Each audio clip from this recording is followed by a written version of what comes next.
പകർന്ന തൈലം പോൽ നിന്നാമം പാരിൽ സൗരഭ്യം വീശുന്നതാൽ. പകർന്ന തൈലം പോൽ നിന്നാമം പാരിൽ സൗരഭ്യം വീശുന്നതാൽ. പഴി ദുഷി നിന്ന ഞെരുക്കങ്ങളിൽ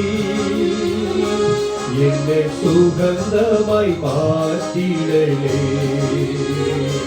പഴി ദുഷി നിന്ന ഞെരുക്കങ്ങളിൽ എന്നെ സുഗന്ധമായി മാറ്റിടലേ. വാഴ്ത്തുമേ എന്റെ പ്രിയനെ ജീവകാലമെല്ലാം ഈ മരുയാത്രയിൽ. നന്ദിയോടെ ഞാൻ പാടിടുമേ, നന്ദിയോടെ ഞാൻ പാടിടുമേ, നന്ദിയോടെ ഞാൻ പാടിടുമേ. ദൈവനാമത്തിന് മഹത്വമുണ്ടാകട്ടെ.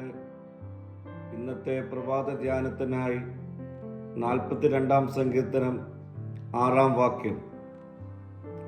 എൻ്റെ ദൈവമേ, എൻ്റെ ആത്മാവ് എന്നിൽ വിശ്വസിച്ചിരിക്കുന്നു. അതുകൊണ്ട് യോർദാൻ പ്രദേശത്തും ഹെർമോൻ പർവ്വതങ്ങളിലും മിസാർ മലയിലും വെച്ച് ഞാൻ നിന്നെ ഓർക്കുന്നു.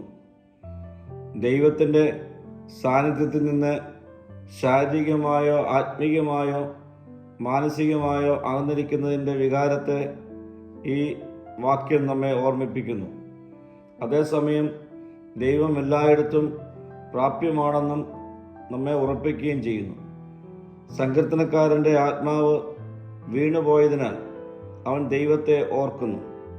ദാവീദ് തൻ്റെ ബലഹീനതയെ ദൈവത്തിൻ്റെ വിശ്വസ്തയെ ഓർക്കുവാനുള്ള ഒരു കാരണമായി കാണുന്നു. നിരാശയുള്ള ഹൃദയത്തോട് സംസാരിക്കുന്ന വിശ്വാസമാണ് പ്രത്യാശ. ദാവീദ് തകർന്നിരിക്കുമ്പോൾ ദൈവം തൻ്റെ ജനത്തെ കണ്ടുമുട്ടിയ സ്ഥലങ്ങൾ, വാഗ്ദാനങ്ങളുടെയും വിജയങ്ങളുടെയും ഇടയങ്ങൾ അവൻ ഓർമ്മിച്ച് എടുക്കുന്നു. ഇന്നലകളിലെ ദൈവസാന്നിധ്യവും ഇന്നലകളിലെ വിജയങ്ങളും ദാവീദിനെ തന്നെ നിരാശയിൽ നിന്ന് ഉയർത്തുന്നു. പ്രിയ സ്നേഹിതരെ, ഇന്ന് നാം നിരാശയിലാകാം.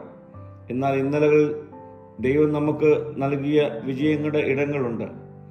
അവൻ്റെ സാന്നിധ്യം കൊണ്ട് നമ്മെ ശക്തീകരിച്ച വഴികളുണ്ട്. അവയെ ഓർക്കുമ്പോൾ ഇന്നത്തെ നിരാശകളെ മാറ്റുവാൻ നമുക്ക് കഴിയും. ഇന്നലകളിൽ നടത്തിയ ദൈവം ഇന്നും നാളെയും നടത്തുവാൻ മതിയായവനാണ്. ആ വിശ്വാസത്തിൽ ഇന്നത്തെ പ്രതിസന്ധികളെ അഭിമുഖീകരിക്കുവാൻ നമുക്ക് സാധ്യമായി തീരട്ടെ. പ്രാർത്ഥിക്കാം. കർത്താവേ, ദിനം പ്രതി ഇന്നലകളിൽ നടത്തിയ വിധങ്ങൾ ഓർക്കുവാനുള്ള കൃപ എനിക്ക് നൽകണമേ. മഹത്വം നീ എടുക്കണം. യേശുവിൻ്റെ നാമത്തിൽ തന്നെ. ആമീൻ.